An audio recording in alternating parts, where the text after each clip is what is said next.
Hi everybody, I'm Amy from the Cauldron, and this is rather unusual setup, isn't it? I saw this online and thought, I want to give this a go. Someone was dyeing a beautiful piece of fabric and I thought, I want to try this for my yarn. So here I've got an old plastic bottle. This was I think it was a 2 litre soda bottle. Pushing that yarn in there, I've got 100 grams of British sock yarn, which is 75% Superwash British wool, 25% nylon in 4-ply. And we just go down quickly. I am ice dyeing, and as you know, I don't like any dye to be wasted when ice dyeing, so this is suspended over my tray, and I have another 100 grams of this British sock yarn. So what I'm going to do, there we go, is put my gloves on, and I've got my mask. I don't want to breathe in this powder. I've got here pink and yellow acid dyes from DT Craft and Design. So what I'm going to do now is just sprinkle generously this dye on top of the yarn here, and then I am going to fill this up with ice and let the ice melt. And then it's just another version of ice dyeing, so the ice will melt. I'll take the cap off and it will drip down onto the yarn below. So that was the pink I've added. Now this yarn, both skeins of yarn have been soaking in water and vinegar for probably about half an hour or so. So because I've been soaking them in vinegar, I don't need to add any more vinegar to this.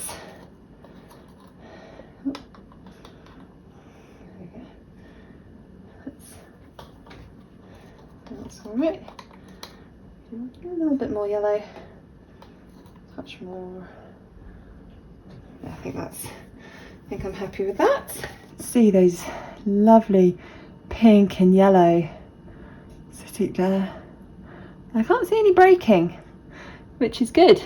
Well, it's not what I'm going for, but I am always happy when breaking happens. Now I can fill this up with ice.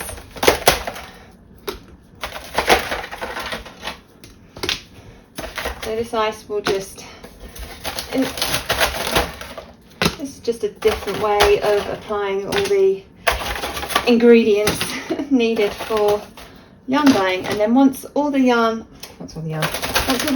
has melted,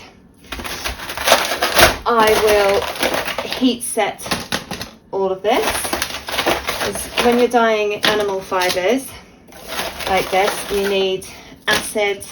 So I've got the vinegar here, and you need heat of the dye, which I will be adding afterwards. So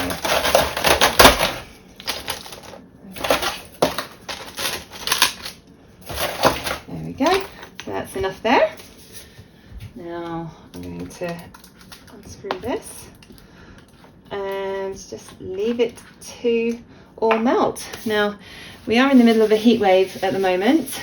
It's up to about 25 degrees during the day.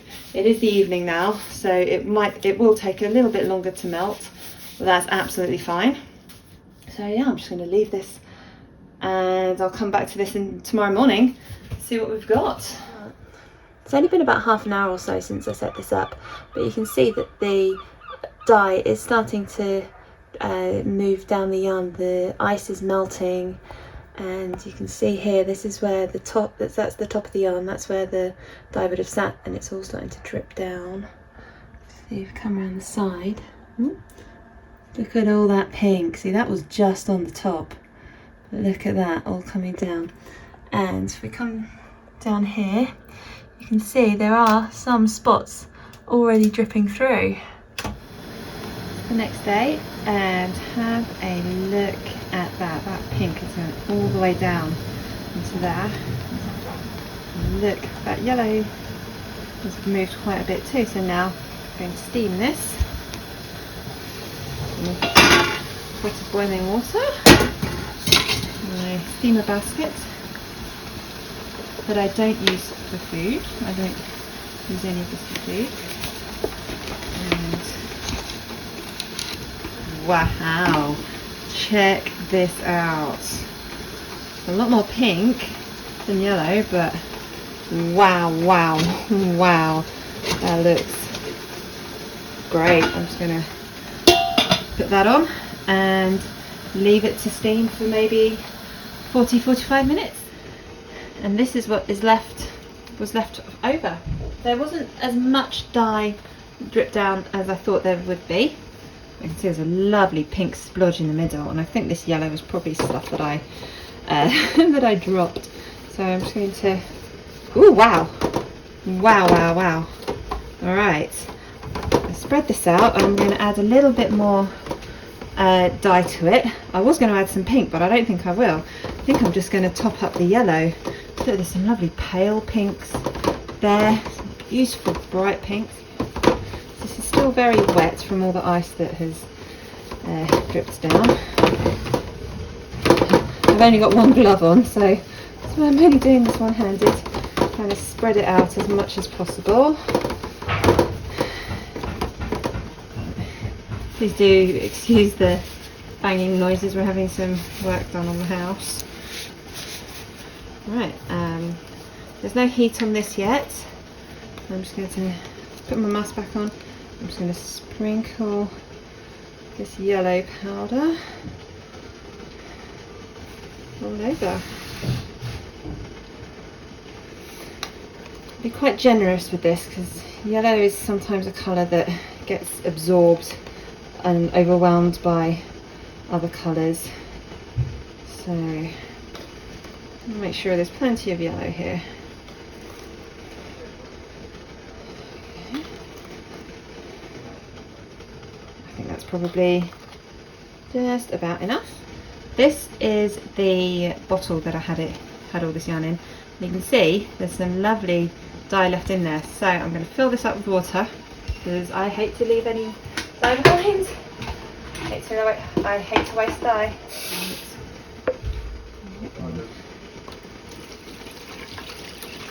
There we go.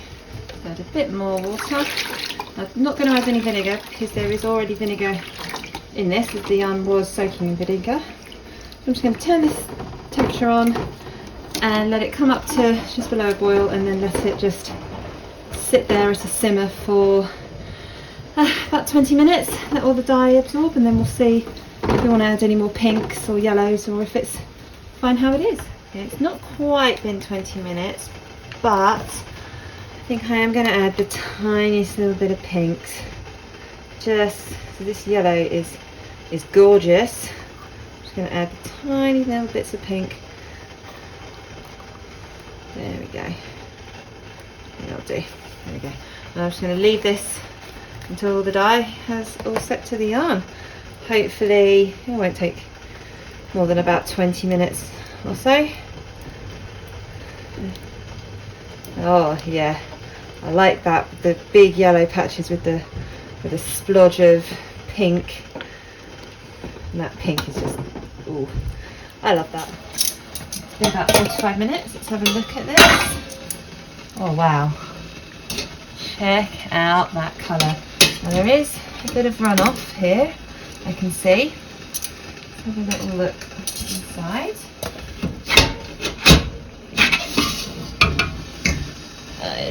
The water there is tinged pink.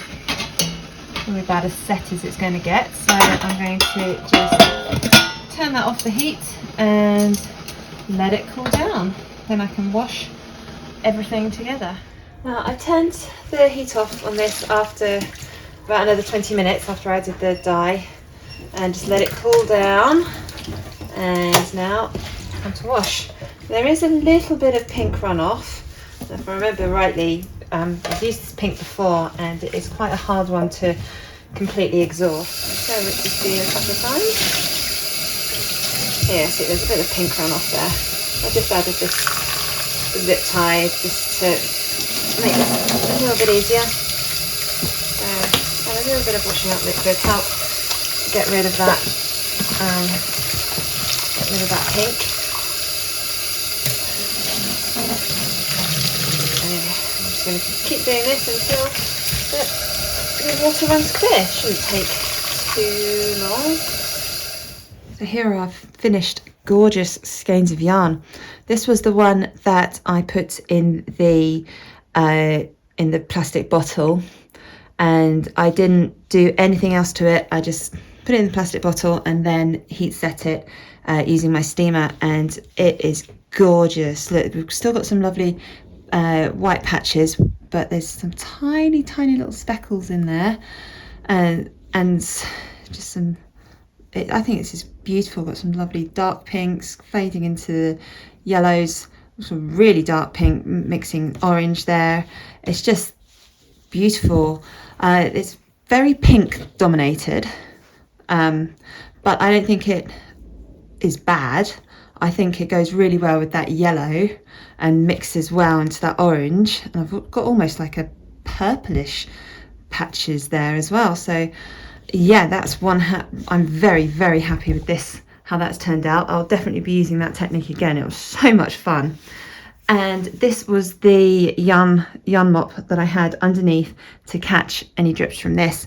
Now I did add extra dye, pink and yellow, to this, and I'm really happy with how this turned out, and I will be using this colour combination again, but I will hold back on the pink because it is very potent, and it's made this beautiful sort of orangey peach colour. We've still got some, that's a beautiful pale pink there, and some darker pink. It's quite an orangey based one, orange heavy one on that one, whereas this one is pink heavy. But there's two beautiful skeins of yarn, dyed at the same time, same fibre content, same dyes, but two completely different outcomes.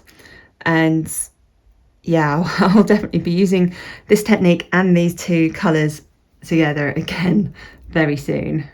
So thank you so much for watching this video. I really hope you enjoyed it. Please do click like and subscribe to my channel. I try to produce a new dyeing tutorial every Monday, and they're normally published between about 6 and 8 in the evening UK time. Every week I like to do something different. Sometimes I'll do something crazy like cut off the bottom of a plastic bottle and stick yarn and dye in it and see what happens. Other times I'll do more tried and tested techniques, and yeah, so there's always going to be something different in my videos. Thank you so much for watching.